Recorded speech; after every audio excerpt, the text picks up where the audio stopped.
Assalamualaikum warahmatullahi wabarakatuh. Perkenalkan, nama saya Ikhwan Nurkirom dengan NIM 031122300037. Di sini saya akan menjelaskan materi tentang aset tetap. Nah, di sini kita memasuki definisi aset tetap.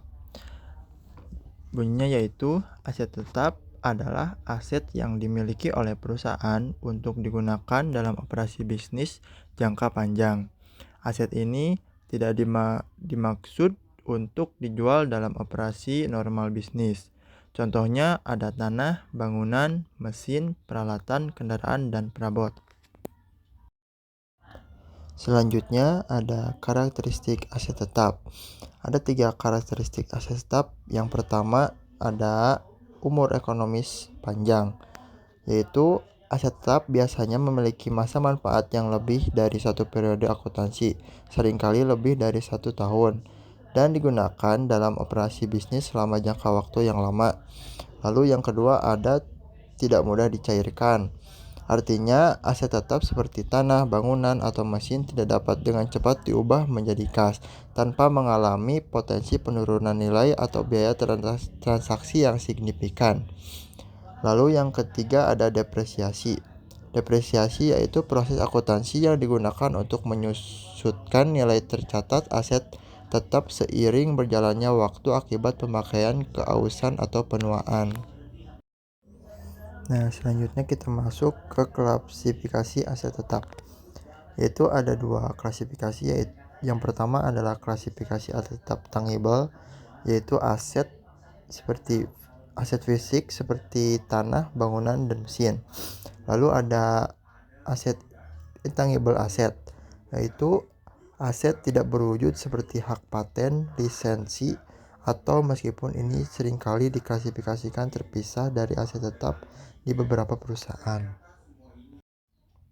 Selanjutnya ada perhitungan depresiasi. Nah, di sini ada 3 metode perhitungan. Yang pertama ada metode garis lurus, yaitu pembebanan depresiasi yang sama setiap tahun selama umur manfaat aset. Terus yang kedua ada metode selalu menurun, yaitu pembebanan depresiasi yang lebih besar pada awal umur aset dan berkurang seiring waktu. Yang ketiga ada metode unit produksi, yaitu depresiasi berdasarkan penggunaan atau output aset. Nah, selanjutnya ada akuntansi aset tetap, yaitu di sini ada pencatatan awal. Isinya yaitu aset tetap dicatat sebesar biaya perolehan yang mencakup harga beli dan biaya tambahan yang diperlukan untuk membawa aset ke kondisi dan tempat siap digunakan. Lalu ada pengeluaran modal dan pengeluaran operasional.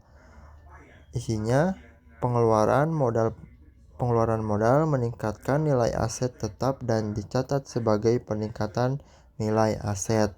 Sementara pengeluaran operasional dicatat sebagai biaya dalam periode terjadinya. Selanjutnya ada pengertian dari nilai sisa dan nilai buku, yaitu nilai sisa adalah estimasi nilai aset pada umur atau akhir umur ekonomisnya. Lalu ada nilai buku. Nilai buku adalah nilai aset tetap setelah dikurangi akumulasi depresiasi. Nah, selanjutnya kita masuk ke pelakuan akuntansi untuk penghapusan aset. Nah, di sini tuh gimana sih untuk penghapusan aset kita? Nah, di sini ada 2 penjelasan, yaitu penjualan aset. Jika aset dijual, perbedaan antara harga jual dan nilai buku dicatat sebagai keuntungan atau kerugian. Lalu ada pelepasan aset. Jika aset dibuang tanpa menerima imbalan, maka sisa nilai buku dicatat sebagai kerugian. Lalu di sini ada pengungkapan dalam laporan keuangan. Nah, gimana sih cara mengungkapkan dalam laporan keuangan di aset tetap? Yaitu di sini ada 2. Yang pertama ada penyajian. Aset tetap disajikan dalam laporan posisi keuangan di bawah kategori atau aset tidak lancar. Lalu di sini ada laporan keuangan.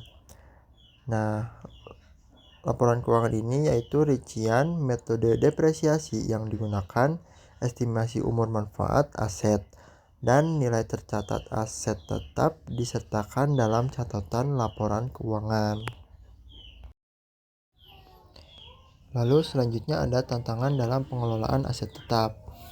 Nah, aset tetap juga ada tantangannya dalam pengelolaan. Seperti ada penurunan nilai. Penurunan nilai ini tercatat aset di bawah nilai wajar karena kondisi pasar atau teknologi yang berubah. Lalu ada pemeliharaan dan peningkatan. Pentingnya merawat aset tetap untuk memperpanjang umur ekonomisnya. Jadi kita harus merawat aset kita yang nanti bakal menambah umur ekonomisnya gitu. Mungkin itu saja yang dapat saya sampaikan. Kurang lebihnya mohon dimaklum dan dimaafkan. Terima kasih. Wassalamualaikum warahmatullahi wabarakatuh.